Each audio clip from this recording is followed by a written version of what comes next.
O se mai whaafonga I se isi fo ile nei whaopoponga o tala fau mai Sāmoa. E ni tala I mea loo te tupuai. Watu I nātu ele whionga le minister o ati na e mga ruenga te tele o ia fo I le minister o company Vaa Sāmoa. Le tārusanga I le kāpineta mōsana I o enga wa tilu ele company Vaa. I le whaia leo se whiwhiringa ini Vaa se lua o loi au se tālia. E sa ili mai e se sui o le Vaa o le MV Lady Sāmoa. Le ua wha lia le whionga le minister. O le mawhai o na toi awe nai ni uta mamafa pei o na iai mua. E le tūlanga o le toi au sia e le foloa le malusi anga sa iai mua. Mo ni uta mamafa pei o na tā ua. E le ngā luenga o le toi wha le leia o le Lady Sāmoa talwe nei. Na alua le tau e tolu se lau wafe Tala. Mai na amata I loo na silasila le pulenga. E le au mai o sa isi wa afou. E tau aveina mawha a wau le au nanga. O le tau o le waa e pei o le wha ai loa le whionga le minister. E fitu miliona Tala tupe Amerika. Mai o le ama whaifo e le MV Lady Sāmoa fau pe a taunu mai. O le tau aveina le au nanga a ngai Amerika Sāmoa. Wha pe foi le motu ia manua. Ma le atu kuki. E le o se waa fau e pei o le tā ue le whionga olo. O le waa walata I le 5 tausanga talu o le wha au ngai Adelaide au se tālia. Mai o lona sawa o lo wha mawina I le 30 I le 35 minute. Pe a whai e malanga I le vāleo savai ma upolu. O lo sa I lia mtanga luenga o leo se li I maitonga o lo au maulea tunuu.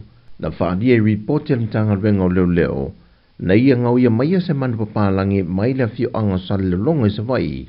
Mai e o mai le teminei o lo sa I lia lava e le maua. O se vaenga fo I le report ya leo lo ta wai. O le tamatonga le nei, o le toa lua o se tamaita I o le fio anga I pei o na ta ua. E le iai son a inga I Sāmoa. Ai wa wha manatu fo I le mtanga luenga o leo I le atu nu le sa I lingo le nei tama. O se soli tu la fono mai mawhai o na mōli ai se tangata. E tau mawhai e wha alafi se tangata sa ili. E le mtanga luenga o leo. Mai I sa I linga fo I o lo te tonu mtanga luenga o leo. O se vaenga lava o le atunu. O lo la fiai e le o mawhai o na malanga e se atu ma Sāmoa. E o mai le so. E le au sia le afa o le whaitau wa whai o tangata po le whai numera. O lo wha mawine le lona pālota le atunu e te tau o na pālota mo le whainga pālota tele le lua whelua se funma leono. Na wha e loe le komisina o le ofiso whainga pālota I atu ia Filolo John Stanley. Ke mingai wa kou fiku wafe badu salau badu sulkan kai bada skala. O le ngumela le e kakau o ngā kaunga I le lola kako whainga pālota le lumunga. Kaunga salau fiku wafe. Lua salau lima. So you're looking at fiku suiwa afi, ko salau wha lima kakai e le skala. O le whaafi tauli na whengai ma leo whainga luenga na ta amilo I Sāmoa atoa. E le tawa nau ina le pe tu I pe le atunu. E wha o ngā le awa no o wha whaingo fi atu mo I latu e a ngai anei e Tala. Peitai, e nao nei tangata to ai titi na ngai ane wha atino le fua fuanga le nei. A ole to tele. Ai ole loa o a fio anga maitu malo e le anga iane. Ao nisi to tele na anga iane fo I whaatino. Ai le o malamalama I pepa e whaamao ni ai le latu le Tala. E pe o se leisene a veta avale. Ma le pepa whanau po o se tusi fo lau ma isi e pe o na leva o na whaalawi loa le ofisa. E lunga o ala leo ma televise le atunu. E o fo I le whainga fauda o wha o ngai nei lupeng ta wha ilangi e Tala mai ei tangata pālota ai me se lava ia ilanto o lo au mau I atunu I whafo. E o mai le temi nei. E te le atu le whainu mero o tangata Sāmoa o lo au mau le atunu na wha o ngaina.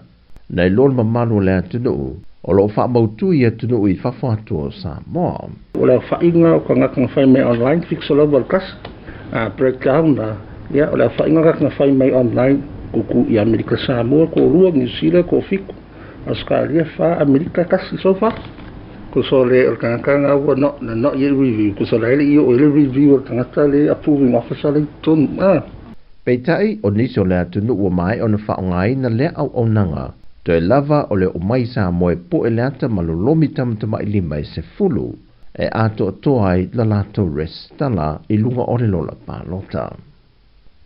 E si lia I le valu se fulu wafe le au whaio I lato na mai moina Sao ninga whare a ingol tinaya Sua Julia Walwalk na whatau te le man malo le kālesia so fitu toe fiu mai e pia I le lovaya le na se lia ma le whase lau le au whae le malo le atudo mai whauru lungo mtanga luenga le malo o le au whai pisinisi ma o nanga ese le atudo e lato te mori mawina le talanga o le soifanga au ono le neitina e te tono lo tātou atudo ai me se lava le au onanga le Adra Sāmoa na mata ina aila lato tautua e le tausanga na lia e le tsunami. O se iuli masua Julia Warwick le ua malo lo uma e to tolu na o la alo e au fiei mal tamaita I ua ave nei malo I silia le malo ia sua Helene o le sa ave foi masuia lo la wa fono ale o onanga Sāmoa Capital Radio I tausanga ua tea. O le soili tu lai se fulu o le afasa le lautu sa oi fo e le o nangal Sāmoa Capital Radio. Toi sau ninga o le tinaya sua e le maru lava le kalesia so fitul toi fiu mai ia pia I lano maya. O tala fo wia mai Sāmoa mo le so i fua.